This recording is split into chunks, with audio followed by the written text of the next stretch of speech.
గం గణపతయే నమః. హరి ఓం.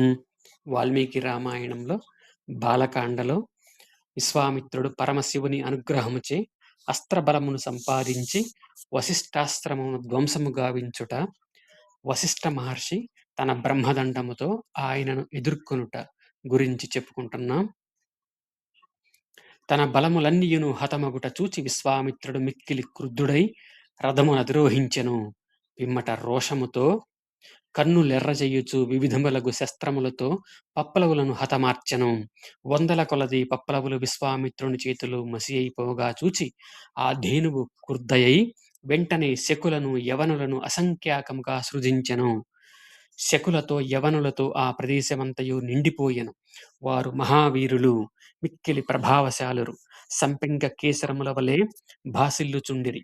పొడవైన ఖడ్గములను కత్తులను ధరించియుండిరి. బంగారు వన్నె వస్త్రములను దాల్చియుండిరి. అట్టి ఆ సైనికులు విశ్వామిత్రుని బలములన్నింటినీ మహాగ్నిజ్వాలల వలె భస్మమునర్చిరి. అంతట మహాబలశాలి అయిన విశ్వామిత్రుడు గొప్ప శక్తిగల అస్త్రములను ప్రయోగింపగా యవనులు, కాంభోజులు, పప్లవులు అను మ్లేచ్ఛ జాతుల వారు చెల్లాచెదురైపోయిరి. విశ్వామిత్రుని అస్త్ర ప్రభావముచే వ్యాకుల పాటనకు లోనైన ఆ సైనికులను చూచి వశిష్ఠుడు, ఓ కామధేను, నీ యోగ మహిమచే వీరులైన సైనికులను సృష్టింపుము అని ఆ ధేనువును ప్రోత్సహించెను. ఆ ధేనువు హుంభారము నుండి సూర్య తేజస్సు గల కాంభోజులు, పొదుగు నుండి శస్త్రములను ధరించిన పప్లవులు పుట్టుకొని వచ్చరి. యోని ప్రదేశము నుండి యవనులు, పురీష ప్రదేశము నుండి శకులు, రోమకూపముల నుండి మ్లేచ్ఛులు, హారీతులు, కిరాతులు ఉద్భవించిరి. ఓ రఘునందన, ఆ పప్లవాది సైనికులచే విశ్వామిత్రుని చతురంగ బలములన్నీను తత్క్షణమే నేలపాలాయను. మహాత్ముడైన వశిష్ఠుని కారణముగా తమ సైన్యములు అన్నియును మసియైపోగా విశ్వామిత్రుని 100 మంది సుతులును మిక్కిలి క్రుద్ధులై వివిధములగు ఆయుధములను చేతబట్టి తపోధనుడైన వశిష్ఠునిపై దాడి చేసిరి. పూజ్యుడైన ఆ మహర్షి ఒక్క హుంకారంతో వారిని అందరినీ భస్మమునర్చెను. విశ్వామిత్రుని పుత్రులతో పాటు వారి చతురంగ బలములను మహాత్ముడైన వశిష్ఠుని వలన క్షణకాలంలో బుగ్గి అయిపోయెను. తన 100 మంది కుమారులను సమస్త బలములను నశించిపోవుట చూచి సుప్రసిద్ధుడైన విశ్వామిత్రుడు సిగ్గుపడి మిగుల చింతాక్రాంతుడయ్యెను. సముద్రుని వలె అతని వేగము చల్లారెను. అతడు కోరలదీసిన పాము వలె శక్తిహీనుడాయెను.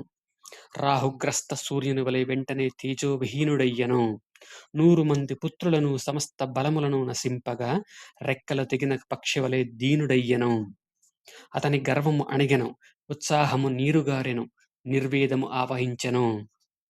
క్షాత్రధర్మమును అనుసరించి ఈ పొడమని పాలింపుము అని విశ్వామిత్రుడు ఒక కుమారునకు రాజ్యభారమును అప్పగించి వనములకేగెను. కిన్నరులు, నాగులు సంచరించునట్టి హిమవత్ పర్వత ప్రాంతములకు చేరి ఆ విశ్వామిత్రుడు పరమేశ్వరుని అనుగ్రహమును పొందుటకై తపస్సు చేయసాగెను. పిమ్మట కొంతకాలమునకు వృషభధ్వజుడు, వరదుడు అయిన పరమశివుడు మిక్కిలి పట్టుదల గల విశ్వామిత్రునకు దర్శనమిచ్చి ఇట్లనెను: ఓ రాజా, నీవు ఎందులకు తపస్సు చేయుచుంటివి? నీ కోరికను తెలుపుము. నీ ఎడ ప్రసన్నుడనైతిని. నీ అభిమతమును ప్రకటింపుము.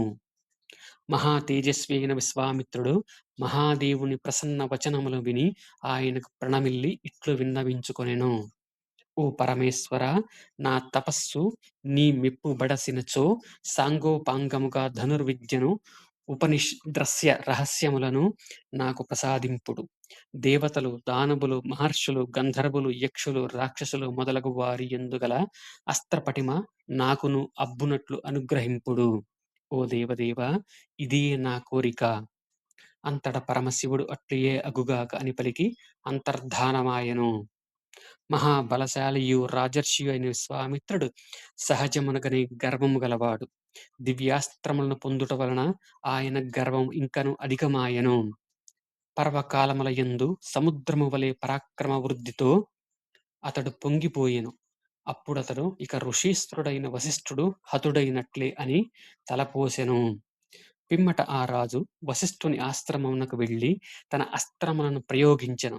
ఆ అస్త్రముల ధాటికి ఆ తపోవనము పూర్తిగా దగ్ధమైపోయెను. శక్తిమంతుడైన విశ్వామిత్రుడు అట్లు అస్త్రములను ప్రయోగించుచుండుట చూచి మునులందరను వశిష్ఠుని శిష్యులను గుంపులు గుంపులుగా నలుదిక్కులకును పరుగులు తీసిరి. అట్లే వేల కొలది మృగములను పక్షులను భయభ్రాంతులకు లోనై పారిపోయెను. మహాత్ముడైన వశిష్ఠుని ఆశ్రమమునందలి వృక్షములు పొదలు ధ్వంసము కాగా అది శూన్యమయ్యెను. క్షణములో ఆ ప్రదేశమంతయును ఊషర క్షేత్రమును తలపింపజేసెను. అందు నిశ్శబ్దము తాండవించెను. అంతట వశిష్ఠ మహాముని భయపడుకుడు భయపడకుడు, సూర్యుడు మంచును వలె ఈ క్షణముననే విశ్వామిత్రుని అంతరింపజేసెదను అని అభయవచనమును పలుకుచున్నను వారి పారిపోచునే యుండిరి. జప జపత తపస్సంపన్నుడు మహా తేజస్వియు అయిన వశిష్ఠుడు క్రుద్ధుడై విశ్వామిత్రునితో ఇట్లు పలికెను. ఓ మూర్ఖుడా, ఎంతో కాలము నుండి పూల మొక్కలతో ఫల వృక్షములతో వృద్ధి పొందించు కలకలలాడుచున్న ఈ వనవాటికను ధ్వంసమునర్చిన దురాచారుడవు నీవు. ఇంక నీకు నూకలు చెల్లినట్లే అని పలికి క్రోధావేశముతో వెంటనే పొగలేని ప్రళయాగ్ని వలను మరియొక యమదండము వలెను ఉప్పుచున్న భయంకరమైన తన బ్రహ్మదండమును చేబూని నిలిచెను. ఇట్లు పలికిన వశిష్ఠునితో బలశాలి అయిన విశ్వామిత్రుడు ఆగ్నేయాస్త్రమును సంధించి నిలువుము నిలువుము అని హెచ్చరించెను. అప్పుడు పూజ్యుడైన వశిష్ఠుడు మరియొక యమదండమా ఎనునట్లు తన బ్రహ్మదండమును పైకెత్తి కోపముతో హుంకరించుచు ఇట్లు నుడివెను. ఓ క్షత్రియాదమా, గాదిపుత్ర, ఇదిగో ఇక్కడనే యున్నాను. నీ బలమెంతటితో చూపుము.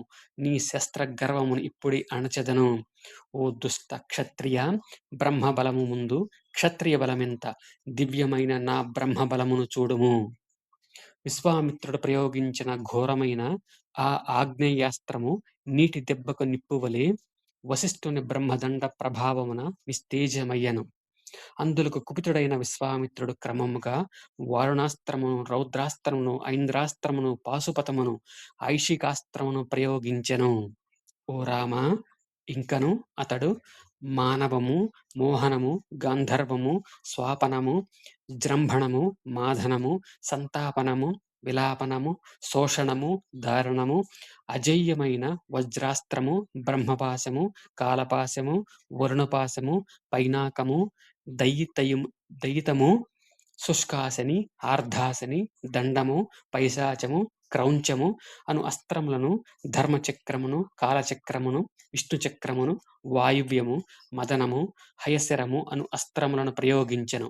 ఇంకను కంకాళము, ముసలము అను శక్తి ద్వయమును, వైద్యాధర మహాస్త్రమును, దారుణమైన కాలాస్త్రమును, ఘోరమైన త్రిశూలాస్త్రమును, కాపాలము, కంకణము మొదలగు సర్వాస్త్రములను జపనిష్ఠాగరిష్ఠుడైన వశిష్ఠ మహర్షిపై ప్రయోగించెను.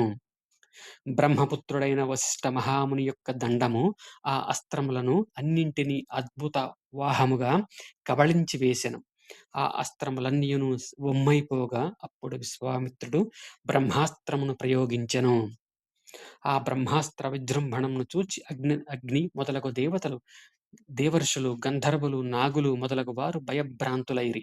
ఇంకను ముల్లోకములను మిక్కిలి భయముతో వణికిపోయెను. ఓ రాఘవ, వశిష్ఠ మహర్షి తన బ్రహ్మతేజ ప్రభావమున మిక్కిలి భయంకరమైన ఆ బ్రహ్మాస్త్రమును కూడా బ్రహ్మదండముచే నిర్వీర్యమునర్చెను. బ్రహ్మాస్త్రమును కబళించుచున్న మహాత్ముడైన వశిష్ఠుని రౌద్ర రూపము చూడశక్యముగానిదై, స్మరించినంత మాత్రమున భయమును గొల్పునదై, ముల్లోకములను మూర్ఛిల్లజేయుచుండెను. మహానుభావుడైన వశిష్ఠుని యొక్క రోమ కూపముల నుండి పొగతో నిండిన జ్వాలలు గల అగ్ని కిరణములు బహిర్గతములగుచున్నట్లు ఉండెను. వశిష్ఠుడు చేతబట్టిన బ్రహ్మదండము పొగలేని ప్రణయాగ్ని వలెను మరియొక యమదండము రీతిగను ప్రజ్వరిల్లెను. అనంతరము తపోధనుడైన వశిష్ఠుని స్తుతించుచు మునీశ్వరుడు ఇట్టు పలికిరి. ఓ బ్రహ్మర్షి, నీ బలము అమోఘము. నీ మహిమతో ఈ బ్రహ్మాస్త్ర తేజమును ఉపసింహంపజేయుము. ఓ పూజ్యుడా, మహాతపస్శాలి అయిన విశ్వామిత్రుని నిగ్రహించితివి. ఓ జపశ్రేష్ఠ, శాంతింపుము, ప్రసన్నుడవగుము, లోకముల బాధను తొలగింపుము. మునులు ఇట్లు వేడుకొనగా మహాతపస్వియో తేజశ్శాలియు అయిన వశిష్ఠుడు ప్రశాంత చిత్తుడాయెను. వశిష్ఠుని చేతిలో ఓటమి పాలైన విశ్వామిత్రుడు నిట్టూర్చుచు ఇట్లు పలికెను. ఛీ! క్షత్రియ బలము కూడా ఒక బలమా? బ్రహ్మ తేజో బలమే నిజమైన బలము. ఒక్ ఒకే ఒక్క బ్రహ్మదండము నా